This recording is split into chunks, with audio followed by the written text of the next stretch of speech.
Testing, 1 million, 2 million, 3 million. Well, you can always hear that anyway.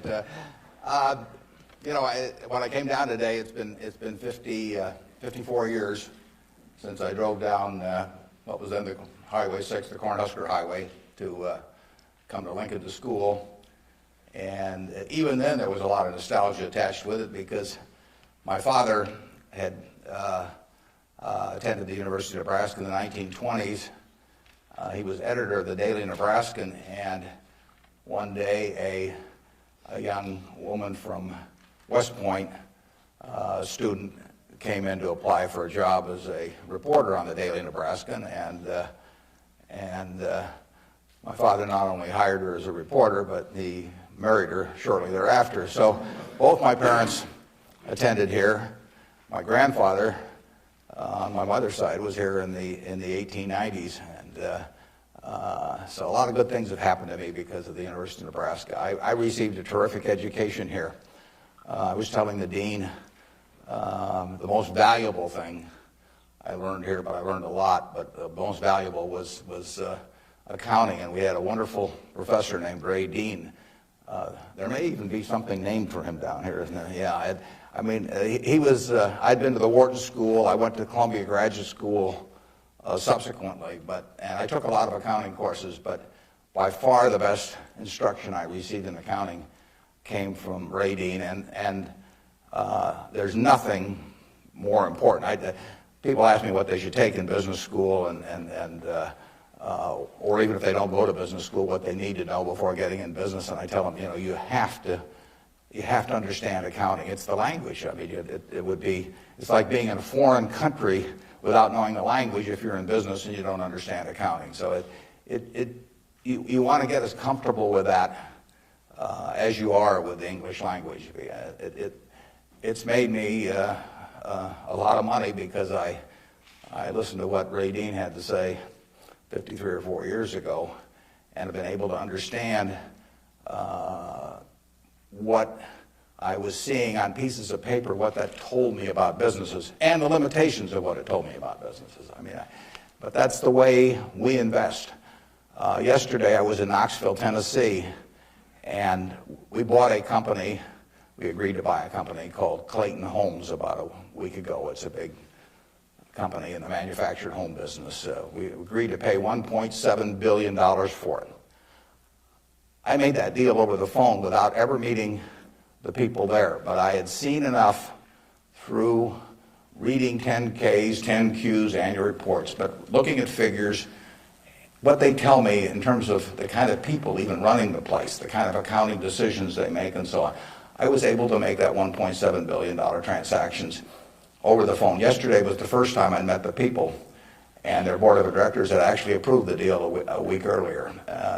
So it's, I couldn't have done that if I hadn't have, I had a great time at Ray Dean's class 53 years ago. So if I'm going to tout one thing, aside from this particular leadership class, of course, if I'm going to tout one thing, I would tell you that get comfortable with it.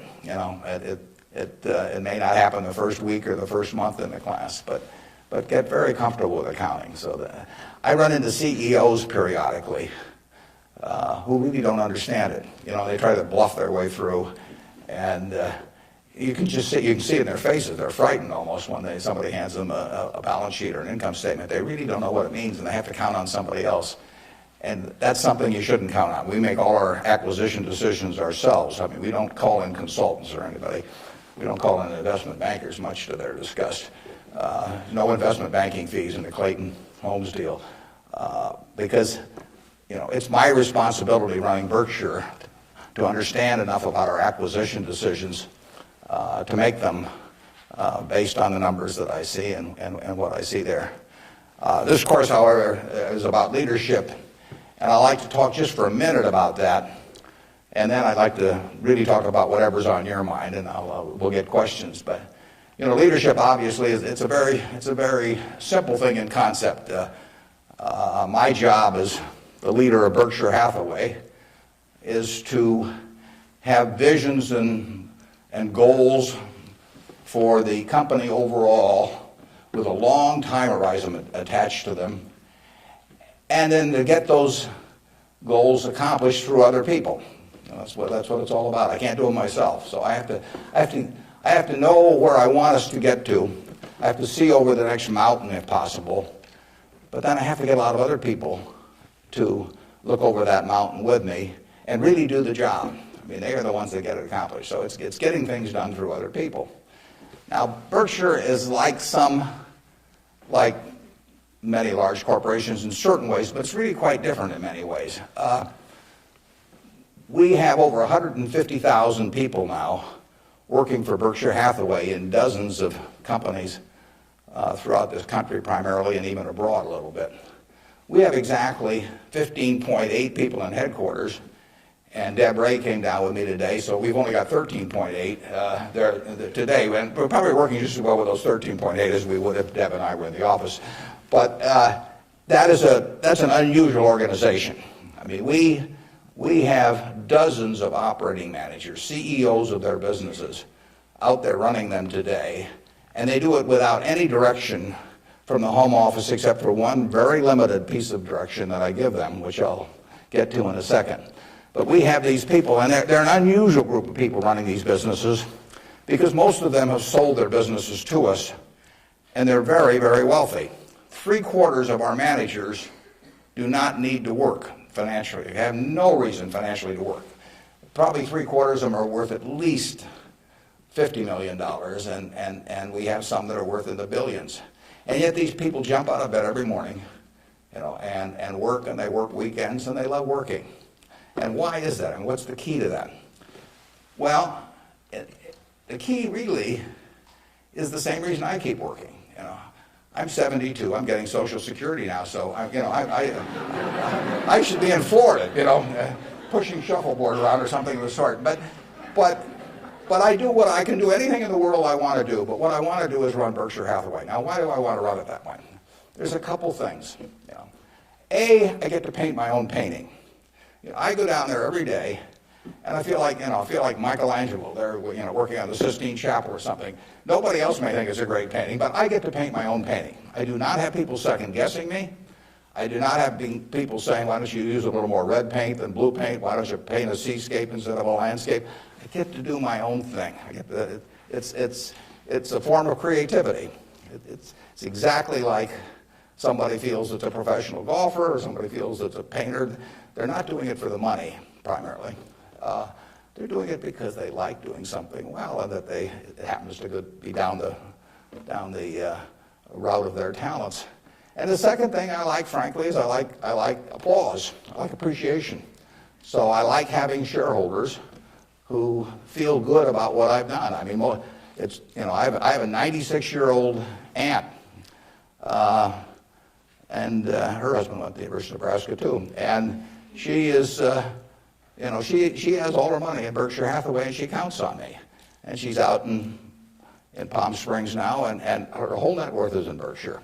And I've got cousins, and I've got everybody in our family has got all their money in Berkshire. And so those people are counting on me, and that's kind of fun to have something where you can actually deliver for other people and change their lives in positive ways. As a matter of fact, we had a couple that nobody had ever heard of up until a few years ago, the Othmers in New York. They came from Omaha. Don Othmer went to Central High. Mitt Othmer, not sure which high school she went to in Omaha, probably South High. They left $750 million when they died. Nobody ever heard of them. And I think a substantial portion, went right here to the University of Nebraska. It was probably a total surprise to the university when they got, I don't know, you probably got $150 million or so. Yeah. Thank you. Yeah. Well, you should thank the Othmers, but nevertheless, you see the money, you see good things happening out of it. So it's fun. I mean, it's, it beats playing golf every day or something of the sort. So I say, if that's what turns me on, what's going to turn on these managers that are out there running things like Clayton Homes, or we've got a company, Flight Safety, that trains more pilots than anybody in the world. Flight Safety is run by an 85-year-old man, Al Yulshi. Al started the company with $10,000 in 1951. It now trains 4 or 5 times as many pilots as non-military pilots as anybody in the world. And he is there at 85, and it's a matter of public record. He's got $1 billion worth of Berkshire shares. He works 7 days a week. He loves it. And he loves it for the same reason that I love what I do. He gets to do it his way. He buys these big simulators that you train pilots in. He doesn't have to check with me as to whether to spend $15 million for a simulator. He doesn't ask me. He knows so much more about it than I do. Why in the world would he ask me? Well, I can't tell what kind of a plane I'm in, when I'm flying around. And Al is spending a couple $100 million a year on simulators, spending Berkshire Hathaway money, and he never checks with Omaha. He's never had to come to Omaha for any kind of meetings. He runs his own business, and that's what he loves in life. And I let him do it. I mean, that's my contribution to it, is really turning loose his energies. And, they were properly directed before we bought the company 7 or 8 years ago. Why should I think that, he couldn't keep running it after that? And like I say, at 85, he's still running it. The second thing that our managers like, in addition to this painting their own painting, is they too love applause. I mean, I try to be, I report in my annual report accurately what they have accomplished, but they accomplished a lot. You heard Susan Jock, I think, some weeks ago here. Susan came to Borsheim's, and she was making $4 an hour. $4 an hour. And at age, before she was 40, she became CEO of the second largest independent jewelry operation in the United States, from $4 an hour. But it's talent, and Susan knows more about, I don't know anything about jewelry, you could hand me a phony diamond or a real diamond, I couldn't tell the difference. But if I started telling Susan what to order in the way of jewelry, or if I started telling her what kind of terms to extend to customers or who to hire or anything like that, she doesn't need that in life. She really owns Borsheim's. We have the stock certificate. We get the profits. We get accustomed to. But it's her baby. It's her baby. She decides, everything about that place. And so it's her creation. And that feeling of ownership is really extraordinary, and it's so much better. I mean, it's the way I like to work, and it's the way, Susan Jock likes to work. It's the way Al Yoshi likes to work. And Susan, like anybody else in this world, loves being appreciated. I mean, there'd be something wrong with her if she didn't. And the truth is, nobody appreciates her more than I do. I mean, she is a talent.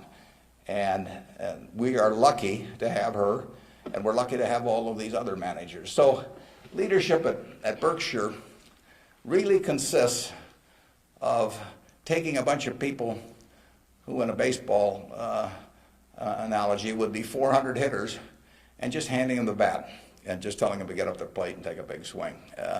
There's very little to it beyond that. One thing I do is I send them a letter. We don't have meetings in Omaha. Some of our managers, there aren't any meetings, and there's no catechism or anything else. Once every 2 years, I send them a letter. This is it. Roughly one and a half pages or so. The only instruction they get from us. They don't send budgets to us. We don't care about those. Some of the companies use budgets, some don't use budgets. We adjust to them. Some of the managers I talk to a couple times a week because they like to talk frequently. Some of them I talk to literally once a year because they don't like to talk to me. And whatever, it's up to them. I adapt to them.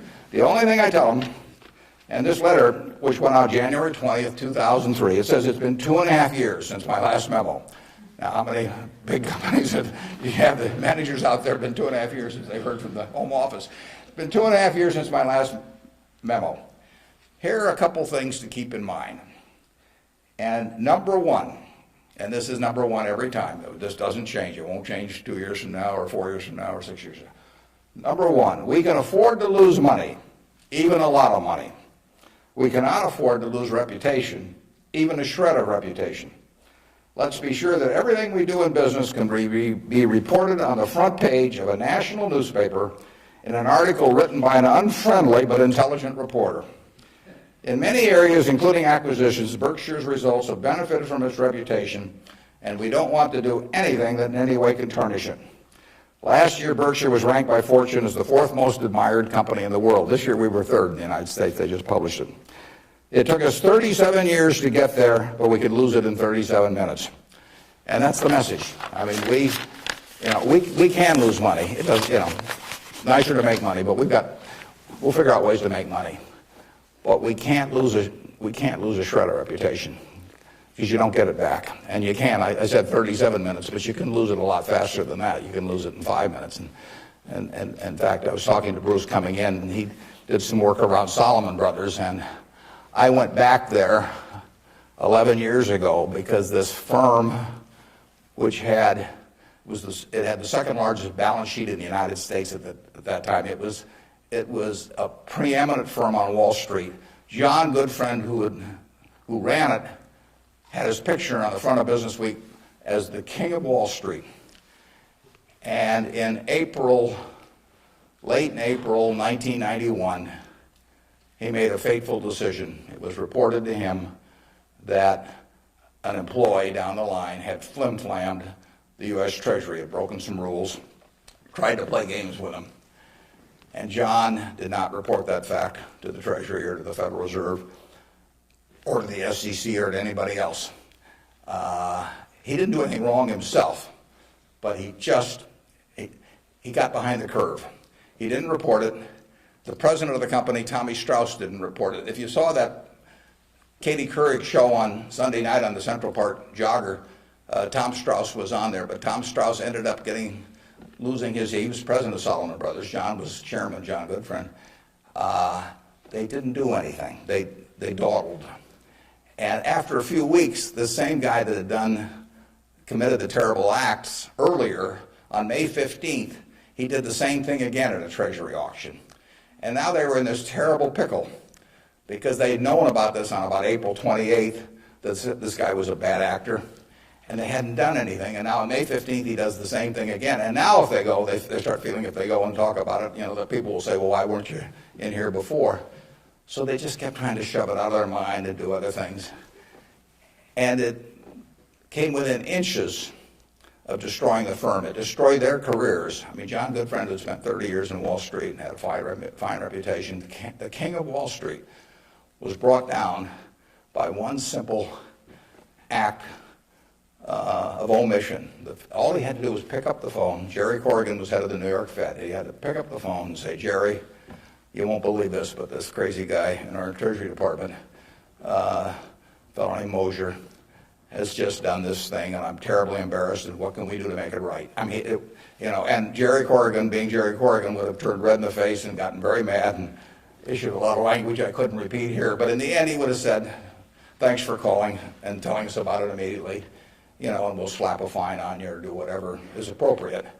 And the next day, the firm would have gone on fine, but John Goodfriend, actually, a perfectly okay guy, but he didn't act when it counted. And Tommy Strauss, who was number two, the same way. And later on, they were fined and in a certain way kicked out of the securities industry. And Salomon barely survived. 8,000 employees around the world had their future in real jeopardy because of that single act.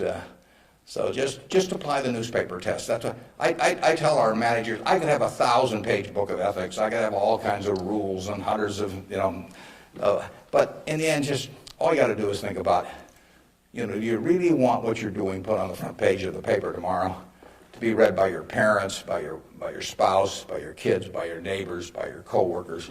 And if you're embarrassed about it, just forget about it. You're all going to do well financially. The nice thing about it is, you live in America in the year 2003. You don't live in Bangladesh. You don't live in America, of 1790 when it would. You live in a society which has a GDP of over 10 trillion, and you can just pick up the crumbs and you're going to do great. You've all got the qualities. It takes three qualities essentially to do well, and extremely well actually in this country. It takes intelligence. It takes energy, and it takes integrity. Now, everybody in this room has the requisite intelligence. You wouldn't be here if you didn't. I mean, it doesn't take 180 IQs, although I'm sure you all have those. But it takes reasonable intelligence. You're getting a great education. You've got the energy. That's why you've shown up in school. And it takes integrity. And I say, if you don't have integrity, we don't want to hire somebody that's got intelligence and energy if they don't have integrity. We'd rather hire somebody that's dumb and lazy if they don't have integrity, because they probably will never get around to cheating us or doing something. Last thing in the world I want is somebody that's lacks in. Mosher had intelligence and energy at Solomon. He was head of the government bond trading thing, and he had lots of intelligence and he had lots of energy, and he went to jail, and he almost brought down the firm. So, and integrity is absolutely an option. You may not be able to throw a football 60 yards, and you may not be able to run the 100 in 9.8. You may not be able to sink 3-pointers but you can choose where you stand on the integrity scale. You can't. You weren't born wired one way or the other. That is an absolute choice you make. And the heroes I've had in life have been the people that I felt stood out in that respect. My number one hero was my dad, but I've had other heroes, Tom Murphy, Ben Graham, people like that. And the reason I admired them was not because they were the smartest people in the world, although they were plenty smart. And it wasn't because they made the most money. That meant nothing. It's really because I felt they were the classiest people that I ever met in my life. I mean, I saw them behave over year after year after year in a way that I could write their story on the front page of any newspaper, and even in an unfriendly tone, and I could not do anything that would embarrass them in the least. They behaved extraordinarily well. And having the right heroes, is terribly important. You tell me who a 10-year-old's heroes are, and I can give you a pretty good prediction about how they're going to turn out. You want to choose your heroes very carefully, because you're going to look like them at some point, and you're lucky if you've got the right ones. I'll give you an aside, and then we'll get on to your questions. But it's something, you're not parents yet, most of you. But when you're a parent, you are the natural hero of your child. You're this great big thing, or there's two of you great big things, and there's a little tiny child dependent on you and everything. You are the natural hero, and anything they get to school, subsequently, or anything else, they're going to be shaped more by what they see in this behavior of yours toward them than anything that will impact them later in their lives. And if they want you to be the hero, you can destroy that, of course, and you've seen it done many, many times. But actually, if the parents are proper heroes, the child is about 90% of the way home, and you're lucky if you've had parents like that. And you can be that to your children, or you can be something else, and you're shaping that person.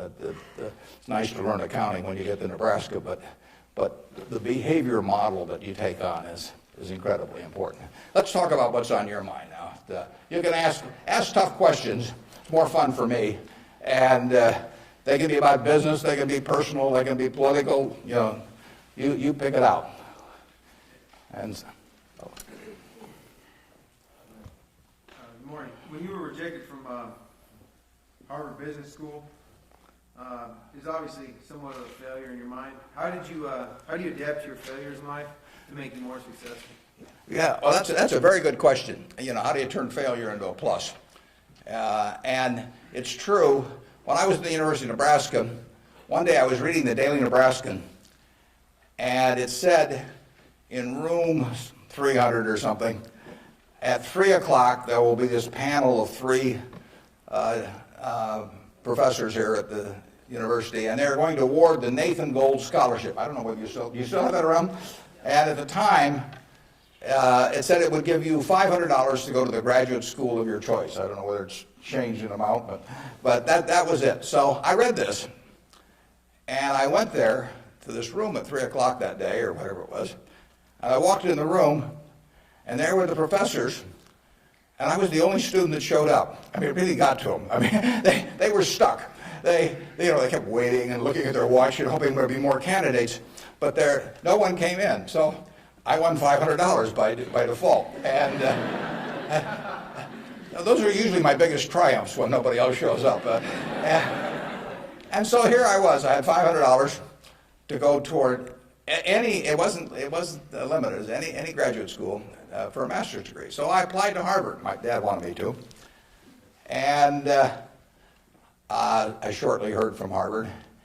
And they said, go to Chicago and meet this fellow who interviews applicants from the Midwest. So I got on the train, and that's what you did in those days, and I spent about 10 hours on the Burlington going to Chicago. Then I transferred to another little interurban train to go up to this country day school where this fellow was the headmaster, and he was the big interviewer for Harvard. And I got there, and after about 10 minutes, he said, better think about something else. But, he come back later on. I was 19 at the time, and I looked about 12, and I acted about 8. So it was not a great combination. So he said, forget it. So I took the little interurban train back to Chicago, and I took the 10-hour train back to Omaha. And all the time I'm thinking, what do I tell my parents? It's kind of embarrassing. But it was the luckiest thing that ever happened to me. Because if I'd gone to Harvard, I would have gone to a 2-year business school. I instead applied to Columbia, where I could graduate in 1 year and get a master's degree. Luckily, that by the accident of it and being in the Nebraska National Guard, which did not get called up for the Korean War, I missed going in the Korean War. I got to meet Ben Graham, which had an enormous effect on me subsequently. And I probably got my wife that way because she was going to Northwestern. And I was able to put on sort of a full court press because I got out in 1 year. And otherwise, she'd have met some other guy. I mean, I got her before the competition showed up. And so it worked out wonderfully. It couldn't have worked out better. And that's been my life, basically. I mean, things, you will get some disappointments, but the future is what counts. It would not be fun if I knew every decision I was going to make was going to be perfect. It would not be as much fun. It'd be like playing golf and knowing you're going to hit a hole-in-one on every hole. You wouldn't play golf if every time you got on a tee, you just took a swing and the ball ended up in the hole. It'd be fun for a few days. You get on TV, but the game would not be any fun. So it's failure, and I wouldn't even consider them failures, but they're mistakes or whatever you want to call them. They're part of the game, and in the end, you go on, and we've made plenty of mistakes in business. We'll make plenty more, and the Babe Ruth, and for a long time, it subsequently got eclipsed by a few fellows, but he held the record for strikeouts. He also held the record for home runs and was the highest paid baseball player until the modern era came along. So it's part of the game. If you take big swings, you're going to miss sometimes. But the Harvard thing, you'll get a kick out of this. They invited me back to the 25th anniversary of this class to talk to them, and I went back. It was kind of embarrassing because this was the 25th reunion, and the class was talking about the next 25 years to these alumni that were back after 25 years. And my job was to talk about the next your financial future in the next 25 years. This was in, whenever it was, in the mid-70s. And right before me on the program, Masters and Johnson were talking about the next 25 years of their sex lives. So nobody stayed around for my talk. But that night at the alumni meeting, the fellow who was president of the class stood up and said, we're big enough to admit when we make mistakes around here, and we turn this guy down and throw him back in the water. And so now we'd like to make him an honorary member of the class.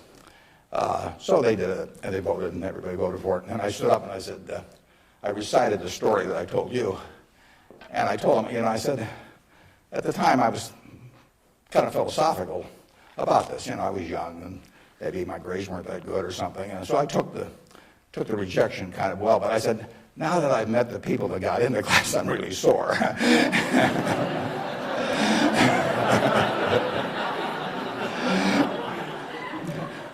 Okay, who's next? Yeah.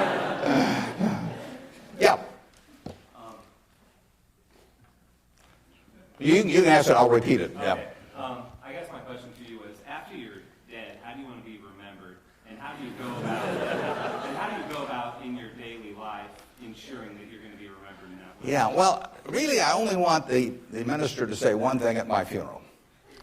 If he gets up there, and they play a few little hymns and everything, Maybe they'll play there is no place like Nebraska. That'd be great. I just want him to stay up there and say, my God, he was old. You know? I'll settle for that.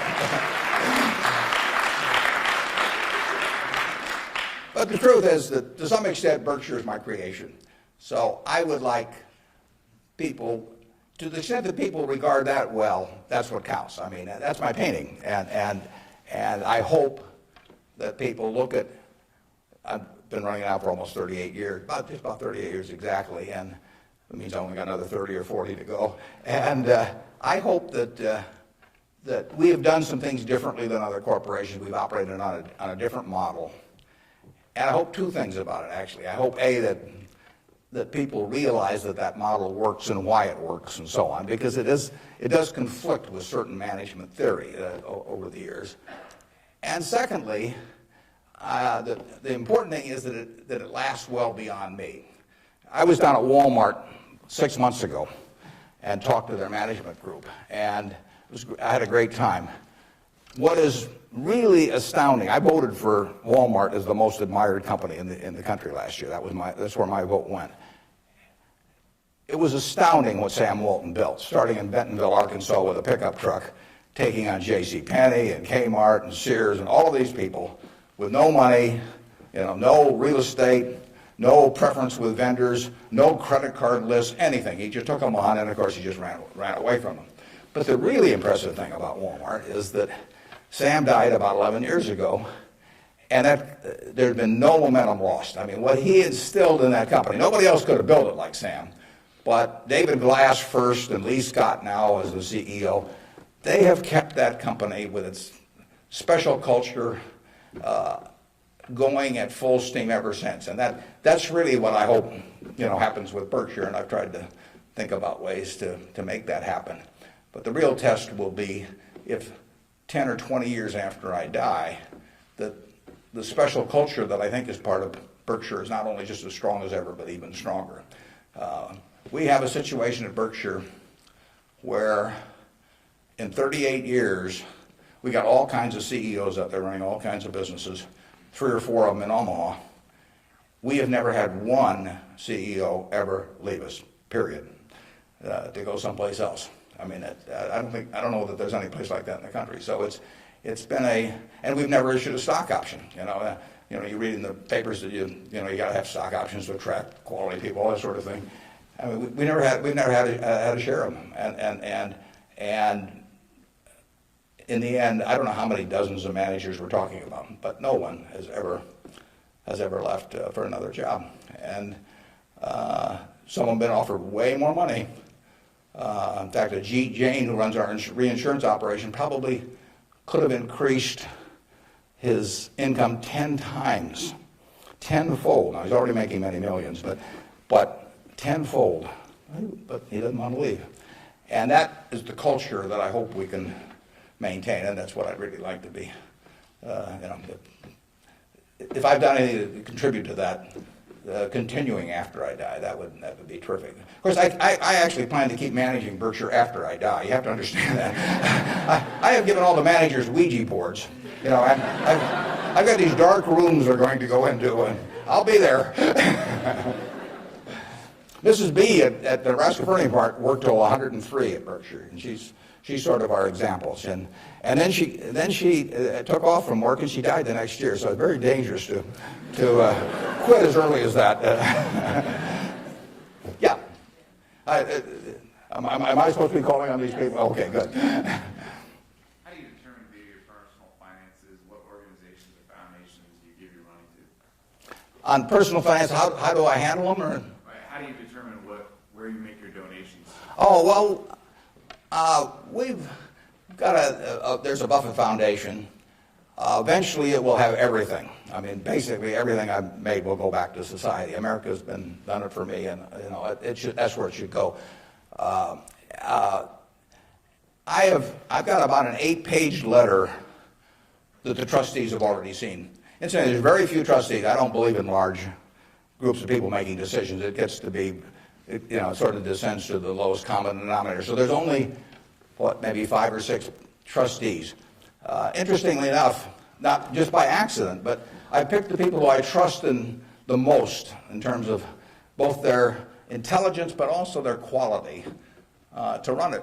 After I have people I feel the surest of, a significant majority will be women. It'll be a woman-controlled foundation, and probably the largest foundation in the world at the time, but with a very small number of trustees. I have, in my letter, I tell them that I'm not going to give them any specific instructions as to what to do with the money. I tell them that their judgment above ground will be better than my judgment 6 feet underground. So in the end, I want them to do a couple of things.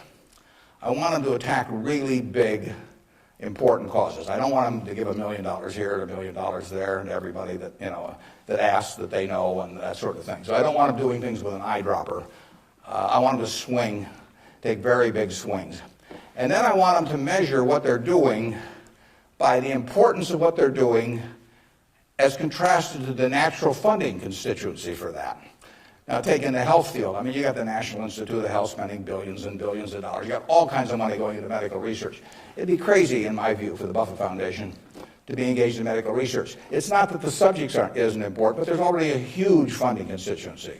It would be crazy for the money to go to Harvard or something of the sort. It isn't a fine educational institution, but you've got all of these people that give money to Harvard, and they've got a rich alumni base and all of that sort of thing. So I want the combination of a terribly important program and the lack of a natural funding constituency.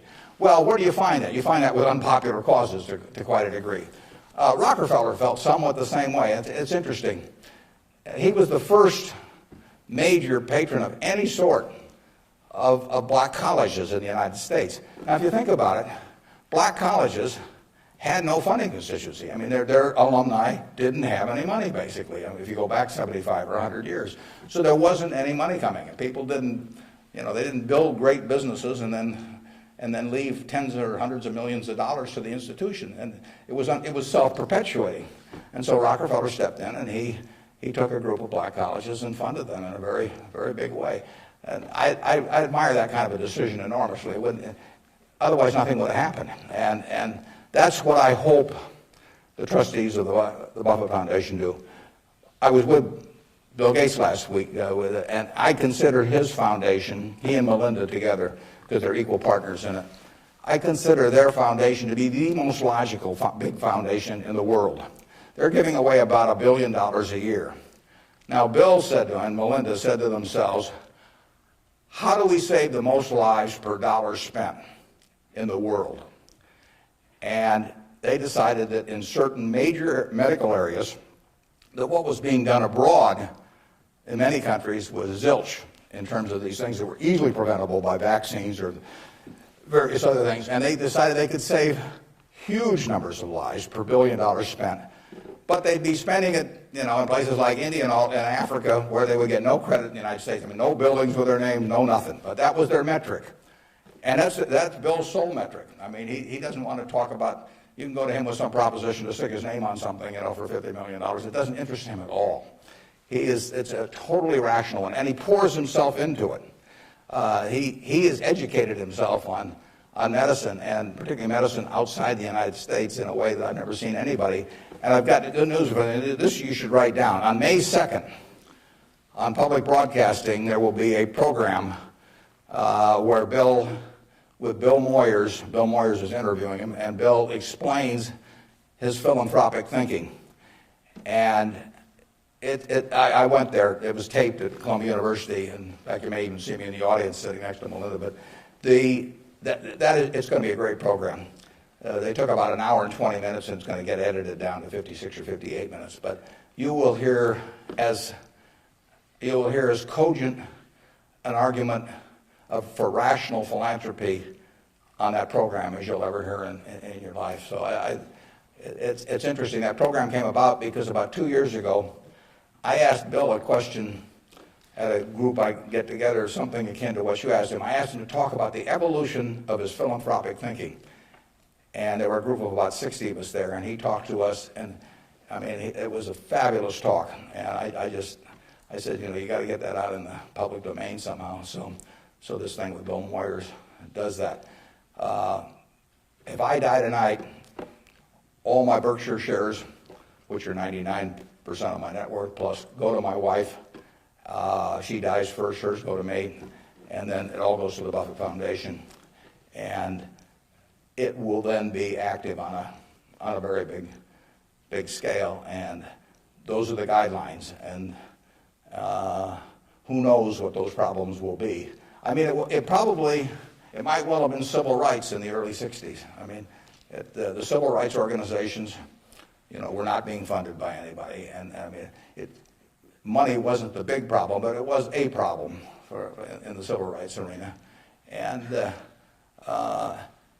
there was no natural funding constituency for that. It was a very important issue, but it was an unpopular issue in many respects. And it seems to me that's where the money should go, particularly if you have it on a big scale where you can really do something. Depends when I die, but 10 or 15 years from now, the foundation could really, it could have a lot of money. And so they could do some things that nobody else could attempt. And it won't be what people want them to do. That's the nature of it. If it was what people wanted to do, it would already be being done. The interesting thing, the contrast between business and philanthropy is interesting. In business, I swing at easy pitches. I stand there at the plate, and if I like pitches 1 inch above my navel, right in the center of the plate, I can wait and wait and wait because there's no called strikes. As long as that bat's on my shoulder, nobody's calling a strike. If the pitcher throws me General Motors at 36, IBM at 82, Microsoft at 25, and I don't swing, it's not a strike. It's not a hit either, but it's not a strike. Only when I swing is it a strike. So I wait for easy pitches. I wait for things I understand are exactly in my sweet spot. Philanthropy is just the opposite. You're looking at the toughest problems the world faces, and they're intractable to some extent. These are tough problems.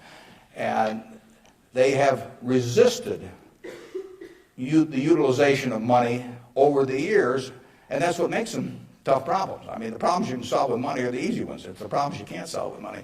So they are very tough problems. One thing I've gotten involved in just a little bit recently is something that Sam Nunn is heading, the former senator, called the Nuclear Threat Initiative.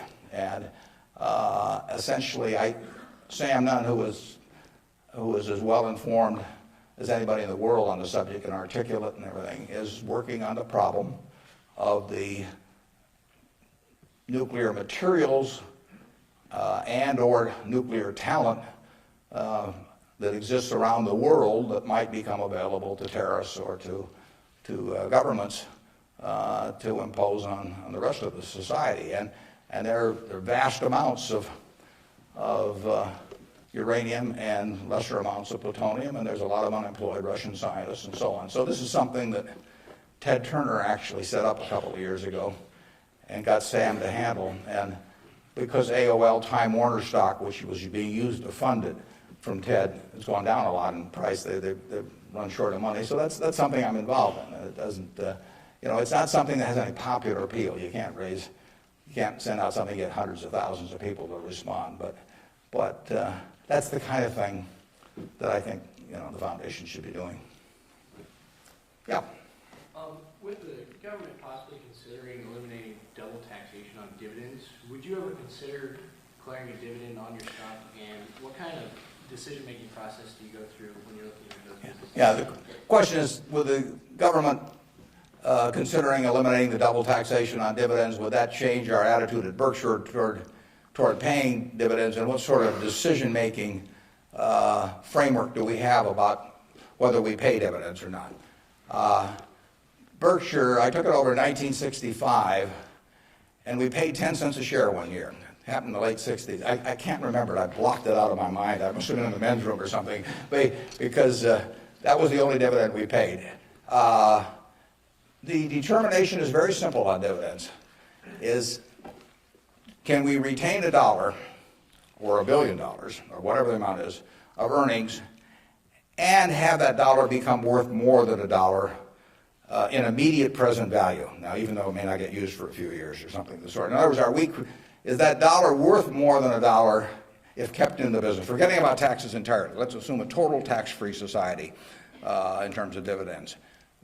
And the answer to that so far has been yes. We have kept the dollars that we've earned and we have created more than $1 of market value for every dollar we've retained. And as long as we can do that, it's silly to pay out $1, even if it's not taxed, and put it in my pocket, where it's still only worth $1 if I can create more than $1 worth of value in the stock. So we have done that now for a lot of years. It doesn't mean we can do it forever, but we've done it for a lot of years, and that is the test. And you will find in the back of the Berkshire Hathaway annual report, which we'll be glad to send to any of you. It's on the internet also. But you'll find in the back of the Berkshire report something that isn't in any other report that I know of. It's something called the Economic Principles of Berkshire Hathaway. That's been in the report every year now for at least 20 years. And those principles don't change. That's why they're principles, and it's why I'm willing to lay them out. I mean, if I act in conflict with those principles, I expect the owners to, to call me on it. But I look at the investors in Berkshire as my partner. Now, I'm the managing partner. They can't, because I own so much stock, they can't do much about me. So they ought to know what the game is if they join us. And that doesn't mean everybody wants to join us, but they ought to know what the rules are. Just as if you and I were starting a partnership and I was going to run it, you'd want to know, how we were going to conduct business and what my thoughts were and what my time horizon was. Would we ever sell? Would I make distributions? All that kind of thing. So those principles cover this point you raised. I don't forget what's the third or fourth one or something like that, but it's explained there, and I want people to I want our owners to understand it. I mean, I look at every owner when I write my annual letter to shareholders, which takes me an ungodly amount of time. I mean, it's miserable, but nevertheless, it's important because it is the one time a year I'm talking to my partners. And when I started out, I actually mentally put Dear Doris and Bertie, because those are my sisters, and they have all their money in Berkshire. They're smart, but they're not financial types. I mean, they're not spending their time on that. And I essentially want to be talking to them as bright people who don't know a lot of financial jargon necessarily, but they're interested enough that they'll read a lot because they got all their money in it. So I don't have to worry about keeping it short or anything like that. If I'm talking about their money, I've probably got their interest, and I take that off at the very end, and then I take off Dear Doris and Bertie, and I put to the shareholders of Berkshire. But I want to tell them exactly what they're in. I want it to be just as if our roles were reversed. That's always the test. If Doris and Bertie were running the place, and I was living in Carmel, California, like Bertie is, what would I want to hear from them, the managers? And one of the things I want to hear is just exactly the question that you asked. What is your attitude about distributing money from the company? Because I get to make that decision along with the board of directors, and they don't. And some managements withhold money that really belongs to their owners because they like building a kingdom. Some of them, do it out of fear or anything like that. I think I'm doing it for a rational reason, and I want to explain that reason, but I tell them how to test me on that too, because I think I should be tested. And it's a very important relationship that really has deteriorated over the years, in my view, between management and owners. I mean, you've seen in the last 10 years a slippage, in my view, of the behavior of American CEOs. I mean, obviously, all kinds of exceptions, but it's very interesting because they're not crooks or anything, most of them. There's a few, and they've gotten a lot of publicity lately. But nevertheless, they have behaved as most humans do. They've sort of picked up the behavior of those around them. That's why it pays to hang out with people better than you are. I mean, if you hang out with people better than you are, you'll become better yourself. Everybody behaves better that's around my wife. I mean, even including me, starting from a low base. But she just has that effect on people, and other people pull you down. I mean, when I was in the National Guard and we would go to camp, in about an hour I was reading comic books. Pretty soon everybody's reading comic books. The language, every other word becomes some form of profanity. Everything. You just sink. Well, what happened to American CEOs in the 90s is that the behavior, the situational ethics, sort of caused behavioral norms to sink. I say it's a little like how Mae West described her career. She said, "I was Snow White, but I drifted." And American management drifted to quite a degree during that period.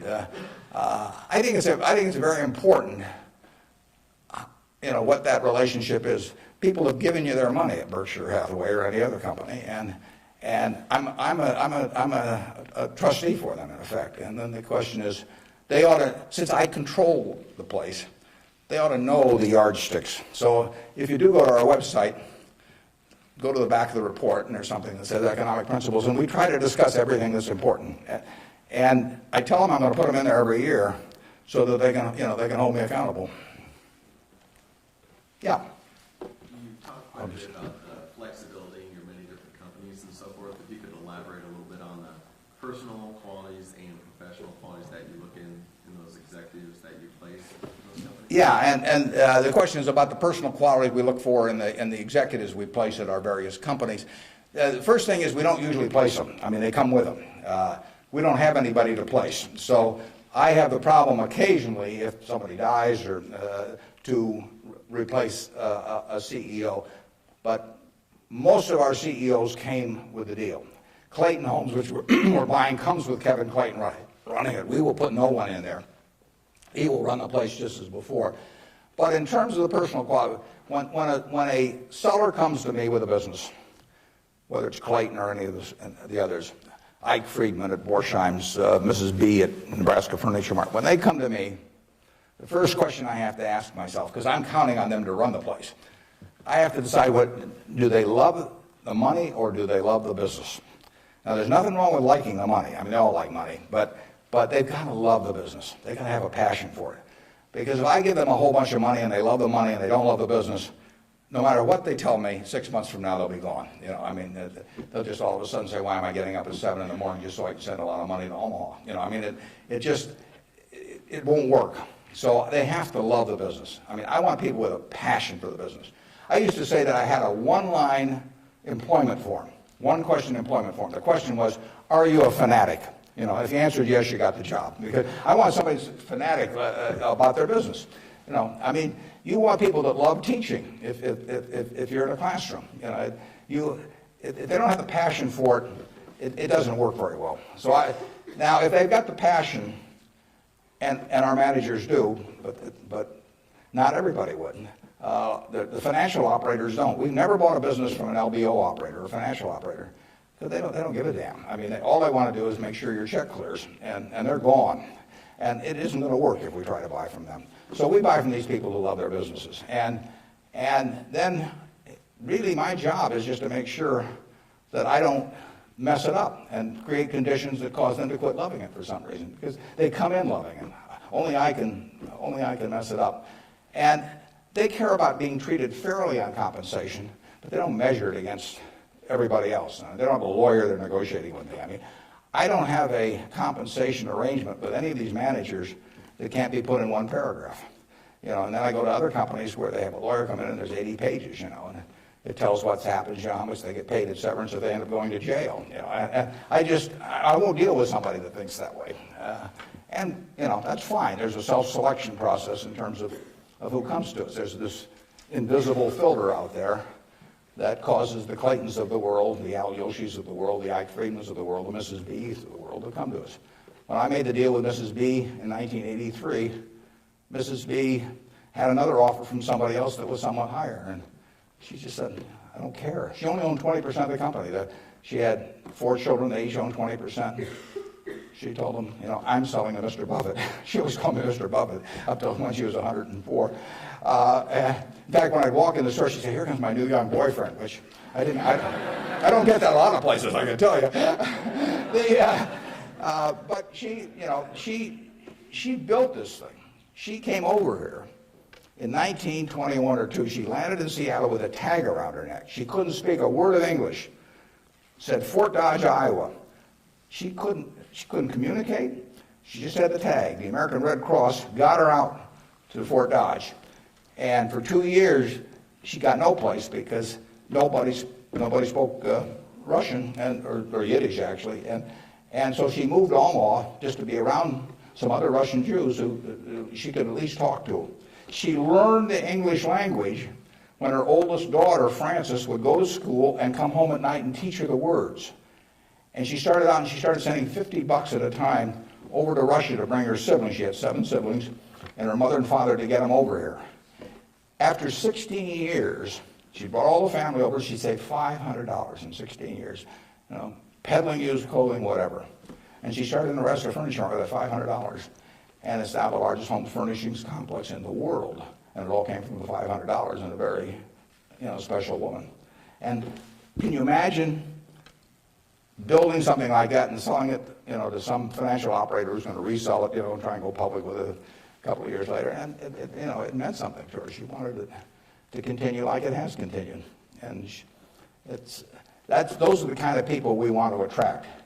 It isn't so much me selecting them, it's them selecting Berkshire.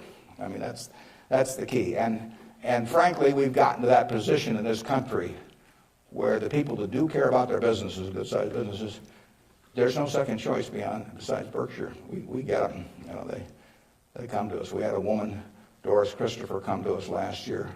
Doris Christopher, in 1980, had 2 little girls, lived in Chicago, lived in a probably $20,000 house. And she and her husband both worked. She's looking for something to do to make a little extra money. She thought about catering and decided that it would take her away from the kids too much. So she decided that what she knew best, though, was she'd been a home ec teacher. She knew cooking. And she knew the kitchen and what was useful to people. So she borrowed $3,000 on her life insurance policy. That's all she had. She went down to the merchandise mart in Chicago and said, what's the least amount of this utensil or that utensil a manufacturer would sell, usually a dozen. And she took them home, and then she had the idea that she would hold these parties, essentially, in people's homes. And so she arranged with a woman in suburban Chicago to hold the first party. She almost turned back. She started driving there. She thought, oh, they'll laugh at me, and I'll knock the stuff over, and they won't buy it. But she do. She's very unsure of herself. But she went there. She sold, I think, $175 worth of goods that night. She sold me her business last year, and that business made $140 million pre-tax from this $3,000 investment.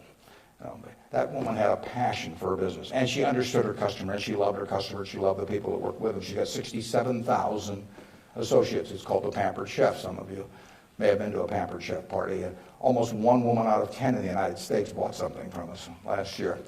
And now, unfortunately, I have to acknowledge that she probably didn't understand accounting that well, but she understood her customer, and she understood people, and she likes people.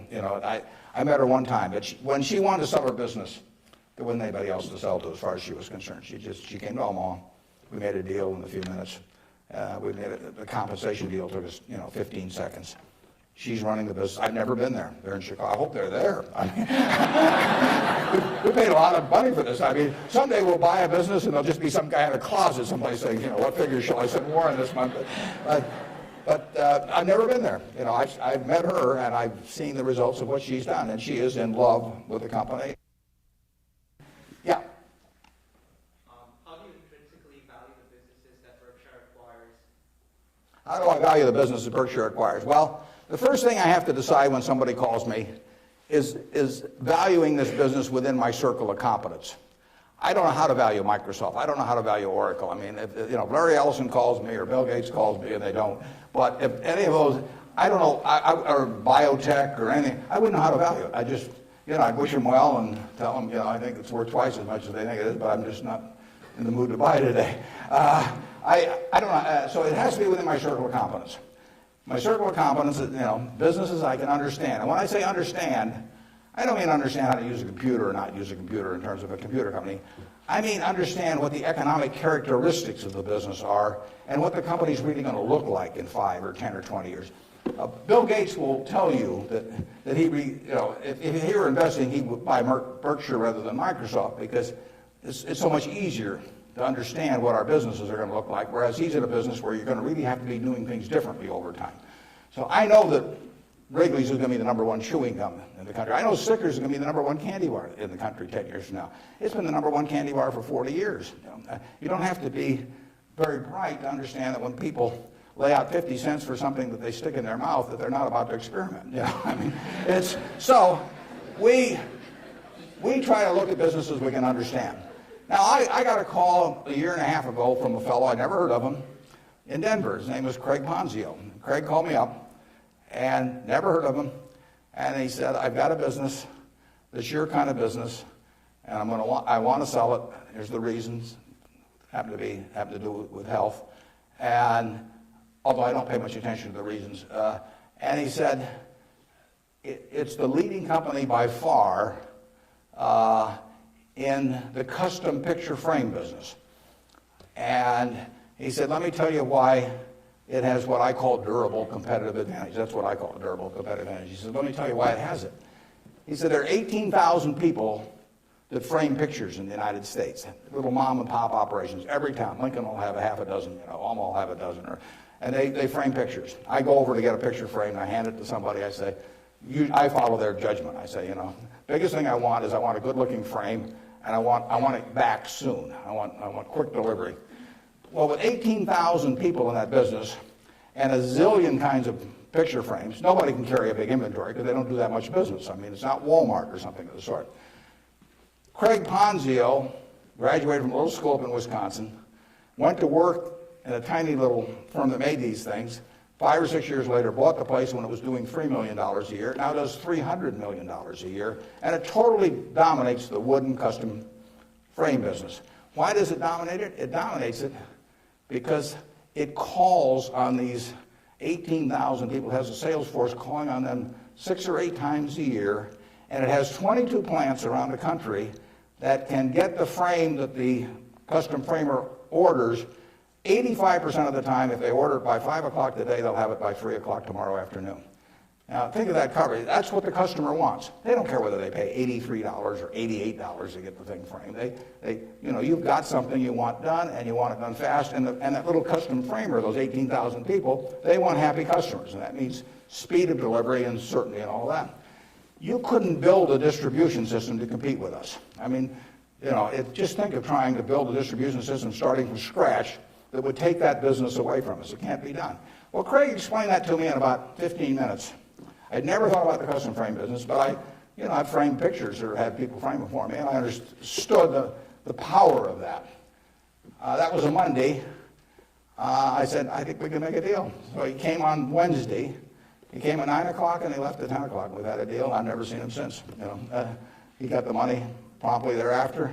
He wasn't going to come to the annual meeting last year, but his wife was sick. He'll probably come this year. He's a good guy. And no one can knock us off in that business. Every time I buy a business, I say to myself, if I had $1 billion and I wanted to go in and compete with these guys, could I knock them off? If you gave me $1 billion and you told me to dislodge Snickers as the #1 candy bar in the country, I don't know how to do it. If you tell me I got $1 billion and I got to make it, or $5 billion, and I got to make it so that Wrigley's, Spearmint, Double Mint, Juicy Fruit, all of those get knocked off the top-selling gum list, I can't do it. Now, if you give me $1 billion and tell me to knock off all the ladies' apparel shops in Lincoln, I'll make mincemeat of them very fast. I mean, I have a very good business myself, but I can destroy that. And the real test is, can some idiot with a lot of money destroy the business you've got if he decides to compete with you? And we try to buy businesses where no matter who comes along, they've got this durable competitive advantage. Those are the 3 words that count. And you can make that. You may be able to make that decision about companies that I can't make that decision about. They have to be pretty simple for me. But we buy things that, we have Fruit of the Loom underwear. Are people going to quit wearing underwear? Well, who knows? But we sell 44% of all the men's and boys' underwear that goes through Walmart and all of the mass merchandising chains. We've got the lowest costs around. Fruit of the Loom is a name that's been around since 1850 or 60. If you can buy 3 pairs of shorts from us, or 6 pairs or whatever it is, for $5.50 and nobody's going to sell them cheaper, why are you going to buy anything else? So we'll own that unless we mess it up some way. We've got a very potent advertising slogan there. We cover the asses of the masses. Sort of gets to it, doesn't it? Yeah, up there. Yeah.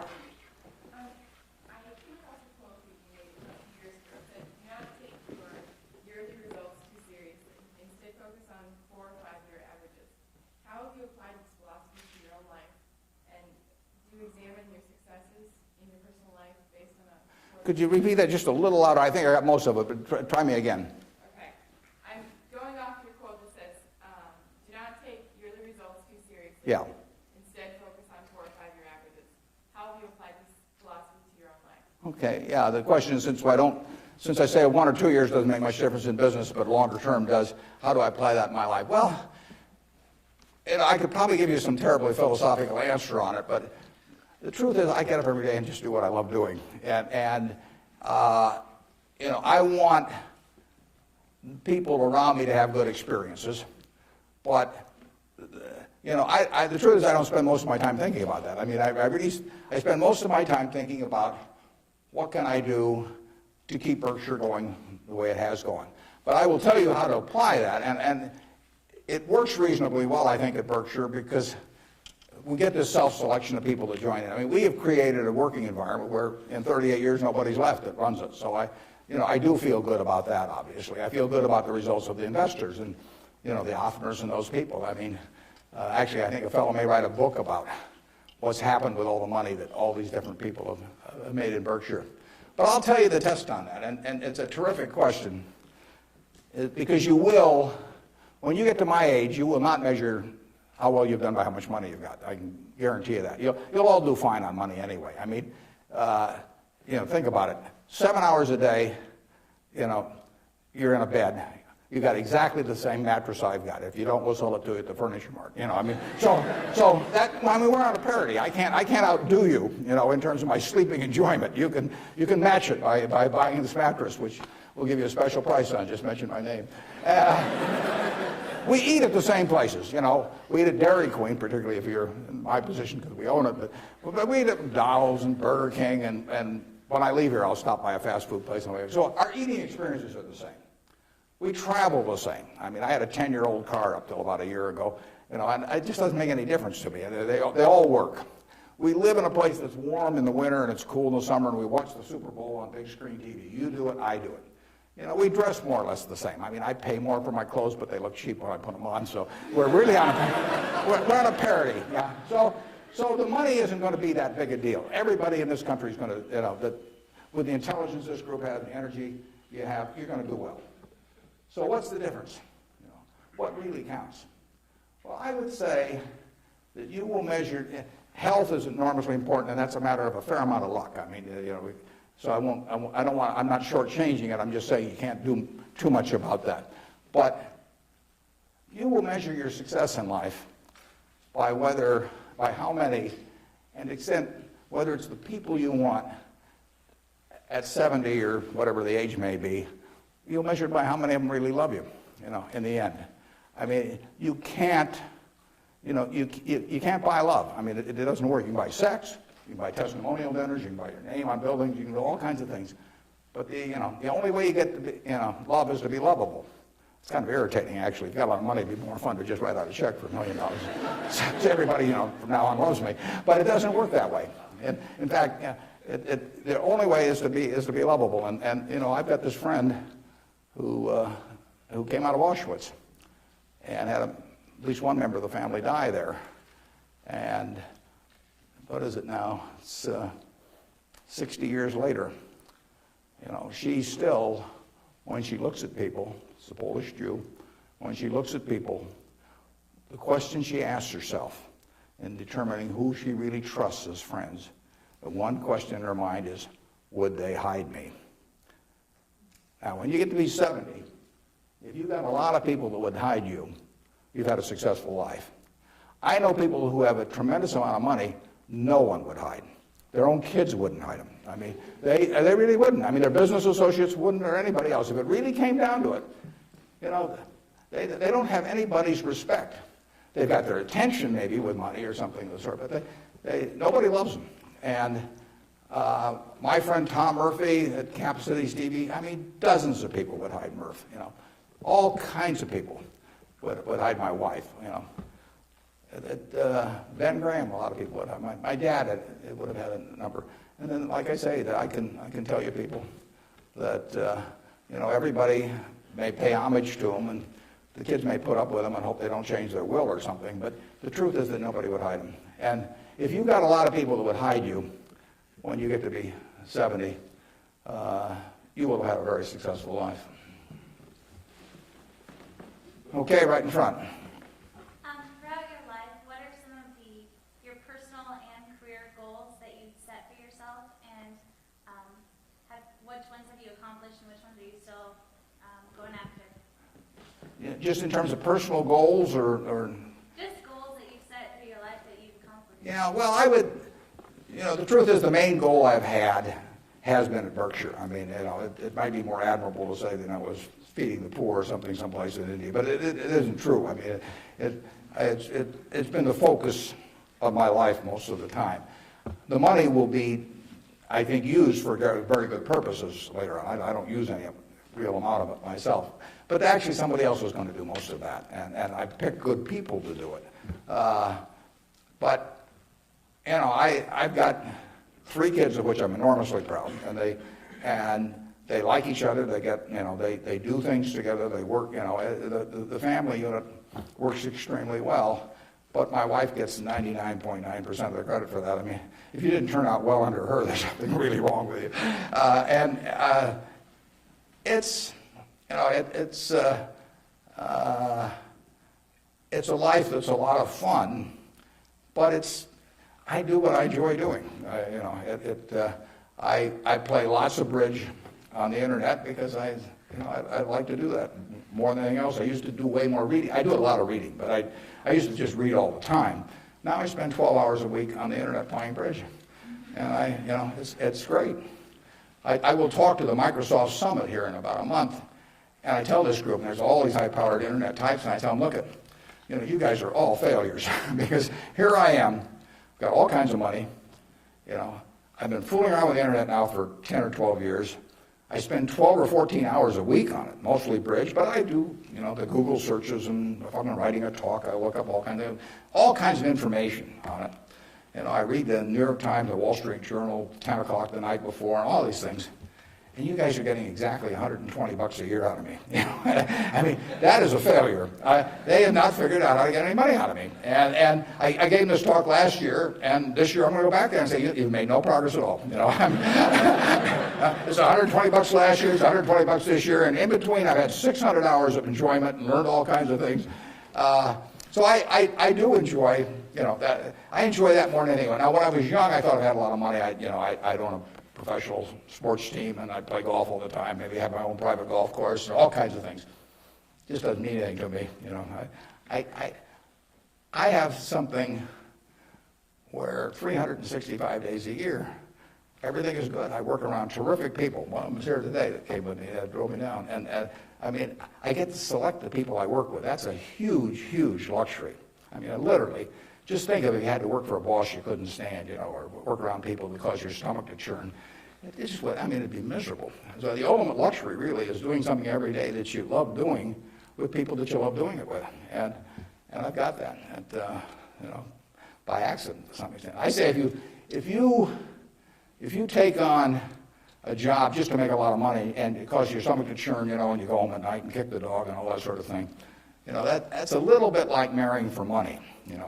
It's probably a bad idea under any circumstances, but if you're already rich, it's crazy, right? I mean, if I marry for money, I would have my head examined. And what's it going to do? And so it is, and we're lucky in this country. I mean, we won what I call the ovarian lottery when we were born in this country. It was 4 times or likely you would have been born in China, just about as likely you've been born in Bangladesh. You're born in the greatest society in the world, so make the most of it and have a good time.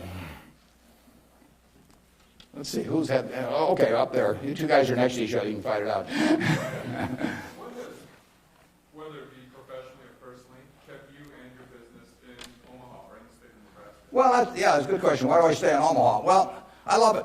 And, my grandfather went to Central High, my dad went there, my wife went there, my kids went there, and now my grandchildren are there.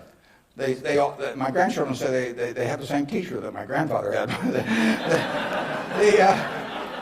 But there's continuity, there's friends, there's all kinds of things. I mean, there's no disadvantage to being in Omaha.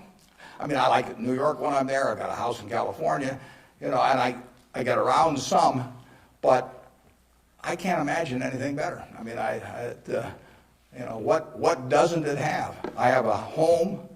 I've never sold a house in my life. I have a home I moved into in 1958, so I've been there, 45 years or so. I'm 5 minutes from the office. I moved into the office in 1962. I've been in there 41 years. We've just gotten so we take a whole floor. It's taken us 41 years to where we can use a whole floor. Kind of discouraging. But there I am, 5 minutes from the office. Everything's easy, and it all works. I know I've known the doctors all my life. I've known everybody. I feel connected. My aunt taught in the public school system in Omaha. I named a scholar prize that I give after her. But I mean, it all means something. And I've lived in New York for a couple of years. I lived in Washington, D.C. for some years. I never felt that kind of connection at all. So and there's absolutely no disadvantage. I get the same information. Actually, with the internet and, and Bloomberg and all of that, no one can get any information any faster than I can get it. And there's just no downside. And I think it's been a terrific environment for my kids to grow up in. I mean, my kids have grown up in a neighborhood, perfectly normal neighborhood. I mean, no fences around it, no golden ghettos or anything of the sort. They've gone to an integrated public school. School has probably had between 20 and 30% black students for 75 years. They have great teachers. I think that part of education is a total life experience, and I think it's great that we have a good public school system in Omaha. If I lived in Washington or Los Angeles or New York, I'd have to send my kids to private school. I wouldn't want to do that. I'd do it because I wouldn't send them to a vastly inferior school just to prove some point. But the nice thing about it is I haven't had to make that choice in Omaha. I've got classy public schools, the same kind I went to 50 or 60 years ago. And they get more out of that experience, in my view. They have a better balanced view of life going through that experience than if I sent them off to some private school. I was with, actually, last week, there were 6 couples. Bill and Melinda Gates arranged it, and they had the headmaster of a private school in Seattle that Bill went to, and it's a classy school. But, if I gather in terms of the public school system, that you're making a conscious decision to hurt your kid if you don't send them to a private school, if you can afford one, and that's why these people do it. And I don't blame them. I mean, I do the same thing. But the nice thing about it is that Omaha, and I'm sure Lincoln as well, and throughout Nebraska, we have kept a good public school system. And frankly, I think that's one of the most important things in America, because one of the things has made America what it is. Think about it. 1776, 3 million people in America, 300 million people in China. They had 100 times as many people. They had the same IQs we had. They had the same physical abilities and all that sort of thing. They had a culture that went far back. They had lots of natural resources. We didn't know about it then because we didn't have oil and they didn't have oil, but we both had oil in the end. Coal, all these things. Educational institutions that far surpassed ours at the time. And now we end up, 230 years later, we end up with, 36 or 7% of the world's GDP, from those 3 million people. Something about this system really works. Now, I think one of the things that works about it is we come closer to equality of opportunity than any major country in the world. But one of the keys to having equal opportunity is a good public school system. If you have one public school system for the rich and one for the poor, you do not have equality of opportunity. It's really one of the top things on my list. And when I got asked about, what you can do with money, I think that anything that creates equality of opportunity, right from the word go, I'm talking about from when you're 5 years old, and actually my daughter's working on something that goes back before that, but anything that creates equality of opportunity is what's going to keep, America the kind of America that we have now. It's vital, and there's nothing more important than that than having a first-class public school system. And unfortunately, the communities where they've lost it don't get it back. I say that an outstanding